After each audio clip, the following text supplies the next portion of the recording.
The Fall of Phaeton, painted in 1605 by Rubens, has a subject taken from Ovid's Metamorphoses, the child of the sun who requested his father's chariot for a day, and caused a great disaster for the earth, until he himself was struck dead by Zeus.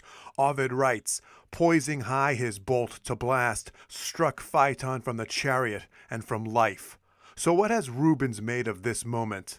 I looked at Simon Schama's book, Rembrandt's Eyes, which deals heavily with Rubens, as well as a book by Jules Neuret, and neither of them make mention of this picture. It is an odd painting to interpret, I think because the story of Phaeton is, at first glance, a hubris tale, and we are trained to see this young man as impetuous, over-ambitious, and the painting does not gratify the viewer with an obvious chastisement of that flaw. Phaeton serenely falls, passive, painless, while it is the other figures that endure the agony of a struggle.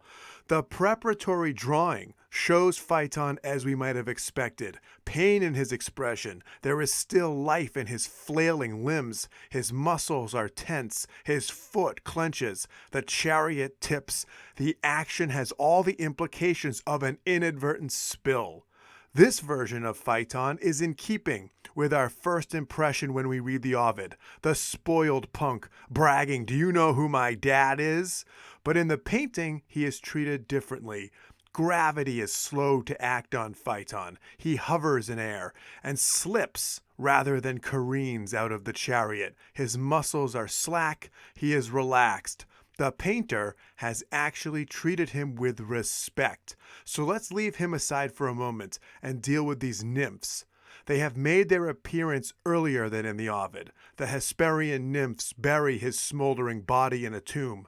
But in Greek literature, nymphs often come to the aid of man, even in defiance of the very god he's angered.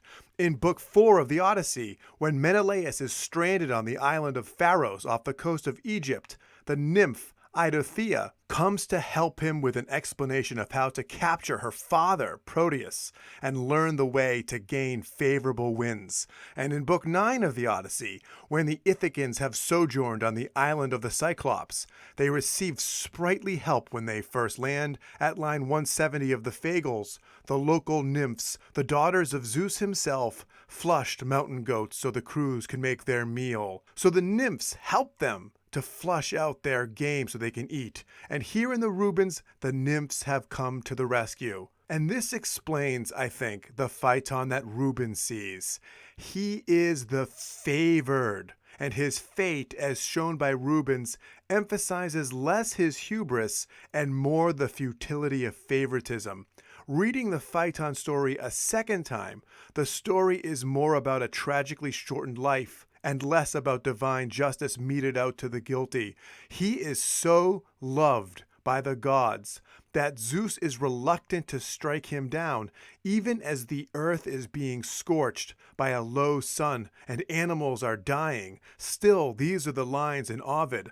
The Almighty Father calling the gods, and him who gave the chariot, to attest creation doomed were now his aid not given.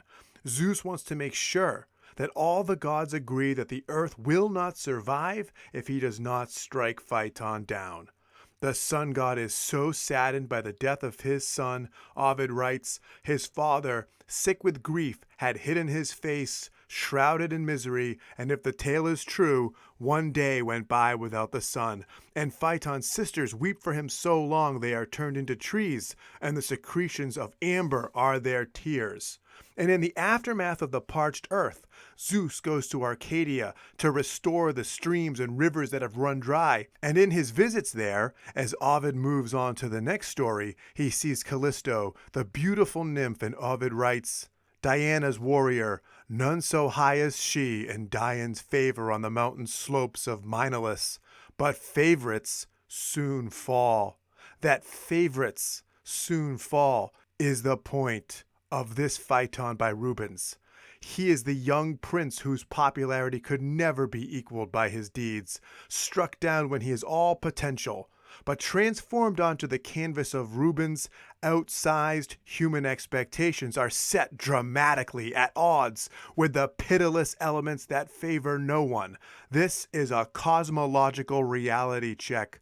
The zeal of the winged helpers is clear. They devotionally assist the prince. But the futility of the errand is demonstrated through the action in what Simon Schama calls Rubens's extravagantly forceful draftsmanship.